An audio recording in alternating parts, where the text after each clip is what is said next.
Hi students, आज हम पढ़ रहे हैं कक्षा 10वीं गणित और इसका पहला अध्याय है जिसके प्रश्नावली 1.2 का क्वेश्चन नंबर 5। प्रश्न 5 है, जांच कीजिए कि किसी प्राकृत संख्या n के लिए संख्या जो है वो 6 की पावर n यानी कि 6 की घात n अंक शून्य पर समाप्त हो सकती हैं। यानी कि हमें ये जांच करनी है, कोई एक संख्या दी हुई है n के लिए, किसी प्राकृत संख्या n के लिए, यानी कि कोई एक प्राकृत संख्या दी हुई है, संख्या है 6 की घात n, और ये जो है n की कोई पावर होगी जो कि एक प्राकृत संख्या होगी, तो क्या ये शून्य पर समाप्त हो सकती है क्या? तो इसके लिए हम देखेंगे कि जैसे शून्य पर समाप्त होने वाली कुछ संख्याएं हैं। पहले हम इसको समझ लेते हैं कि शून्य पर समाप्त होने वाली कोई संख्या है 10। अब इस 10 के अगर हम अभाज्य गुणनखंड करते हैं तो हो जाएगा हमारे पास 2 और 5, ये इसके अभाज्य गुणनखंड हुए। और दूसरी अगर कोई संख्या हम लेकर देखते हैं 20, इसके अगर हम अभाज्य गुणनखंड करेंगे तो ये हो जाएगा 2 गुणा 2 गुणा 5। यानी कि कोई भी संख्या अगर शून्य पर समाप्त होती है तो उसके अभाज्य गुणनखंड में 2 और 5 होने अनिवार्य हैं। जब भी 2 और 5 होंगे तो वही संख्याएं शून्य पर समाप्त होगी। तो हम देखते हैं यहाँ पर, यही हमको जांच करनी है कि संख्या के जो आधार जो है यानी कि 6, उसके अभाज्य गुणनखंड क्या क्या है। तो यहाँ पर हमारे पास जो संख्या दी हुई है, हमारे पास संख्या है 6 की पावर n। तो यहाँ पर इसका आधार जो है वह है 6 और इसके अभाज्य गुणनखंड करते हैं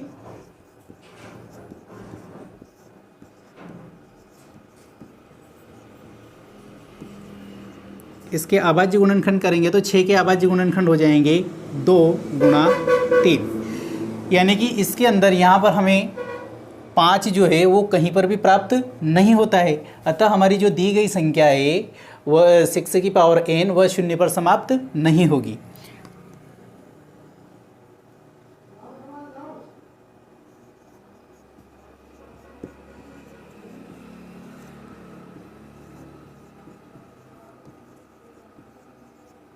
अभाज्य गुणनखंड में 5 नहीं है, अतः 6 की पावर n शून्य पर समाप्त नहीं होती है। ये हमारा क्वेश्चन नंबर 5 है। इसी प्रकार से एक उदाहरण भी है हमारे पास इसमें, क्वेश्चन नंबर 5 जैसा ही। इसमें अगर हम देखते हैं तो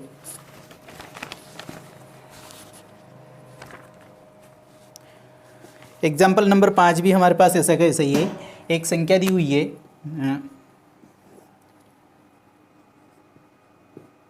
उदाहरण 5। इसमें एक संख्या दी गई है कि 4 की पावर n शून्य पर समाप्त होती है या नहीं। इसी प्रकार से इस सवाल को भी हमको उदाहरण नंबर 5 को भी हल करना है, सेम सवाल नंबर 5 जैसा ही। इसका आप स्क्रीनशॉट ले लें।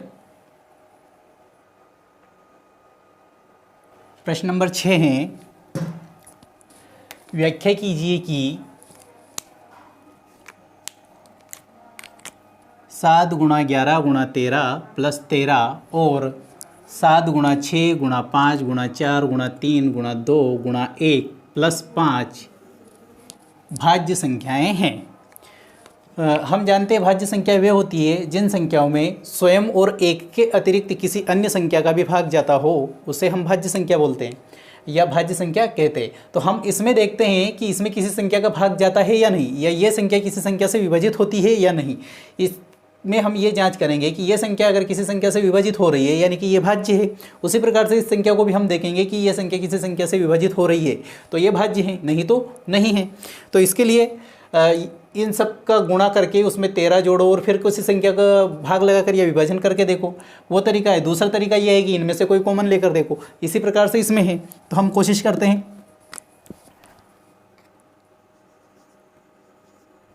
पहले का सॉल्यूशन है हमारे पास 7 गुणा 11 गुणा 13 प्लस 13, 7 इंटू 11 इंटू 13 प्लस 13।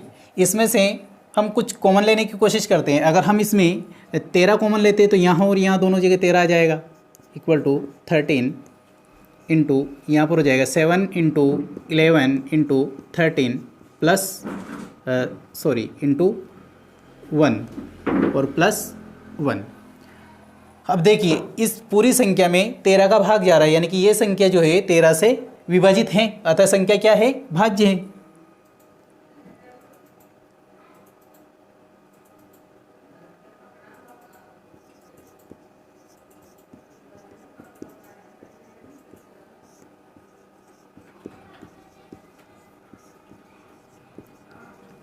चाहे तो आप ये भी लिख सकते हो कि ये संख्या 13 से विभाजित है, अतः संख्या भाज्य है। उसी प्रकार से हमारे पास हमारी दूसरी संख्या है, वो है 7 into 6 into 5 into 4 into 3 into 2 into 1 plus 5। यहाँ पर भी हम यही कोशिश करते हैं, देखते हैं इन दोनों में क्या कॉमन आता है। तो हम यहाँ पर देखते हैं दोनों में 5 कॉमन है, तो यहाँ पर इन संख्याओं में से हम 5 कॉमन ले लेते हैं, तो ये हो जाएगा 7 गुणा 6 गुणा 1 गुणा 4 गुणा 3 गुणा 2 गुणा 1 और प्लस 1।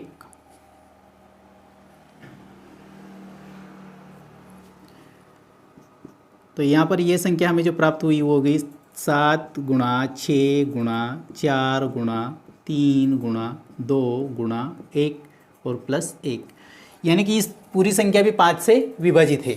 हमारी यहाँ पर दी हुई संख्या जो है इसमें भी 5 का भाग जाता है, यानी कि ये संख्या भी हमारी क्या है, भाज्य संख्या है।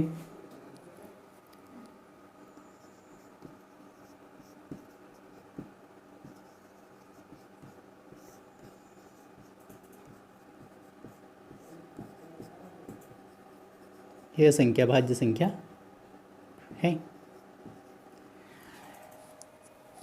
इसका भी आप स्क्रीनशॉट ले लें, और जो पिछले प्रश्न में उदाहरण नंबर 5 जो हमने देखा था वो अगर आपको नहीं आया हो तो आप कमेंट बॉक्स में कमेंट कीजिए, हम आपको उसका भी सॉल्यूशन उपलब्ध करवाएंगे।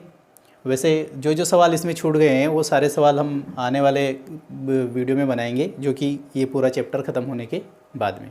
क्वेश्चन नंबर 7 है, किसी खेल के मैदान में चारों ओर एक वृत्ताकार पथ है और इस मैदान का एक चक्कर लगाने में सोनिया को 18 मिनट लगते हैं, जबकि इसी मैदान का एक चक्कर लगाने में रवि को 12 मिनट लगते। मान लीजिए वे दोनों एक ही साथ एक स्थान की ओर एक ही समय पर चलना प्रारंभ करें, एक ही दिशा में चलते हैं, तो कितने समय बाद वे पुनः प्रारंभिक स्थान पर मिलेंगे। इसमें क्या है, दो लोगों का किसी मैदान का चक्कर लगाने का समय दिया हुआ है, एक तो दिया हुआ सोनिया का और एक दिया हुआ रवि का। तो सोनिया को कितना समय लगता है, सोनिया को एक मैदान का चक्कर लगाने में समय लगता है 18 मिनट, और रवि को उसी मैदान का चक्कर लगाने में समय लगता है 12 मिनट।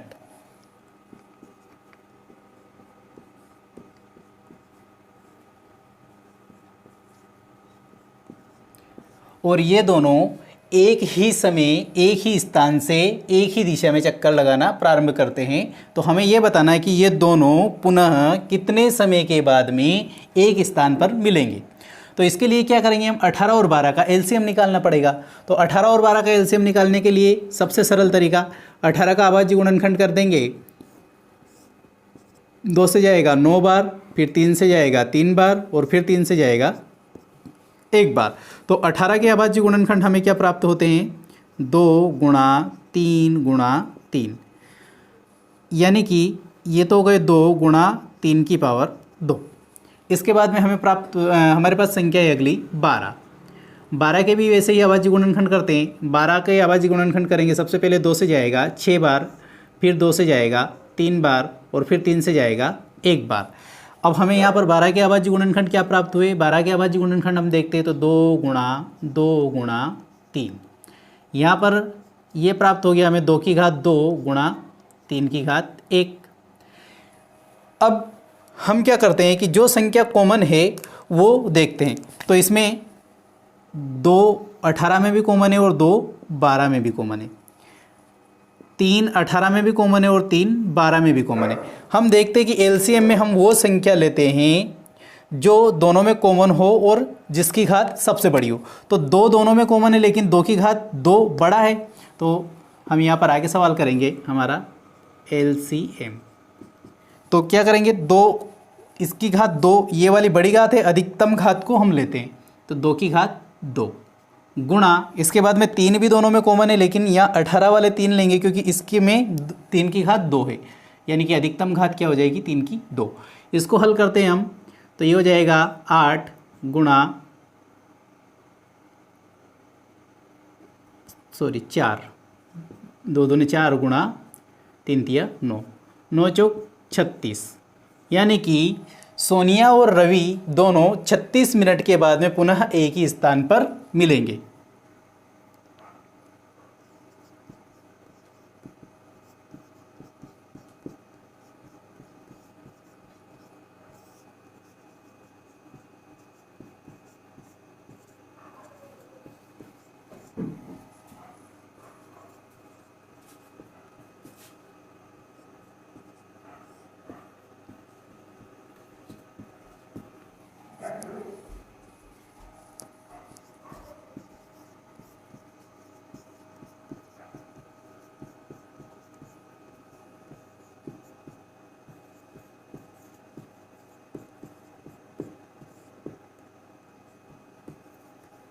इस प्रश्न के साथ ही हमारा एक्सरसाइज 1.2 समाप्त होती है। ये 7 सवाल थे हमें प्रश्नावली 1.2 में। 1.2 में प्रश्नावली के अंदर जो 7 सवाल थे वो 7 सवाल हमारे इसके साथ में कंप्लीट हुए।